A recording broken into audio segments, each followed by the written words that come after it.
July revolutionary অ্যালায়েন্সের তথ্য অনুযায়ী ছাত্র জনতার আন্দোলনের সময় রাজধানীর উত্তরাতে নিহত হন ৯২ জন। এর মধ্যে শেখ হাসিনা সরকারের পতনের দিন ৫ই আগস্ট শহীদ হন ৪২ জন। সেই সময়ে উত্তরা পূর্ব থানার ভারপ্রাপ্ত কর্মকর্তা ছিলেন শাহ আলম।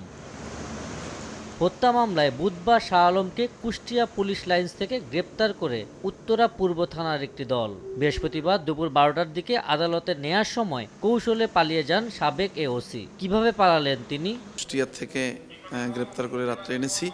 আমাদের এখানে তার বিরুদ্ধে একটি মামলা আছে, ওই মামলায় তাকে নিয়ে আসছি এবং তিনি পুলিশ হেফাজতে ছিলেন। কিন্তু যখন আদালতে পাঠাবো প্রস্রাব করবে এই কথা বলে প্রস্রাবখানায় ঢুকেছে, এর মধ্যে বের হয়ে আমাদের যে অফিসার দায়িত্বে ছিলেন উনি পাহারাই ছিলেন, কিন্তু উনি একটু পাশে তাকিয়েছে, এই ফাঁকেও দৌড় দিলে ভিডিও আমরা দেখেছি, দৌড়িয়ে চলে গেছে। এই ঘটনায় দায়িত্বে অবহেলার অভিযোগে উত্তরা পূর্ব থানার এএসআই মোহাম্মদ সাজ্জাদ হোসেনকে সাময়িক বরখাস্ত করা হয়। পাশাপাশি পলাতক শাহ আলমকে গ্রেফতারে মাঠে নেমেছে পুলিশের একাধিক টিম। পুলিশের সকল ইউনিট কাজ করতেছে, বর্ডার ইমিগ্রেশন সকলে কাজ করতেছে। অচিরেই তিনি গ্রেপ্তার হবে। যে দায়িত্ব ছিল তাকে এ বিষয়ে সিদ্ধান্ত কর্তৃপক্ষ নিয়েছে।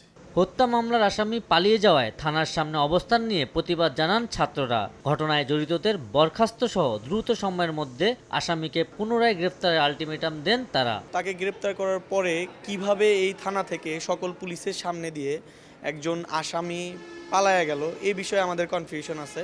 এই হত্যা মামলার আসামিকে আটক করা হয় এবং কোনোভাবেই সে যেন দেশ পলায়ন না করতে পারে। কোনো পুলিশ যেন এরকম কোনো কর্মকাণ্ড না ঘটতে পারে, সে ব্যাপারে পুলিশ প্রশাসনকে আরো কঠোর হতে হবে। এদিকে উত্তরা পূর্ব থানার সাবেক ওসি শাহ আলমকে পালানোর সুযোগ করে দেওয়ার প্রতিবাদে বাদ জুমা উত্তরার বিএনএস সেন্টারের সামনে বিক্ষোভ সমাবেশ ডেকেছেন শিক্ষার্থীরা। আবু সাইদ নিশান, সময় সংবাদ, ঢাকা।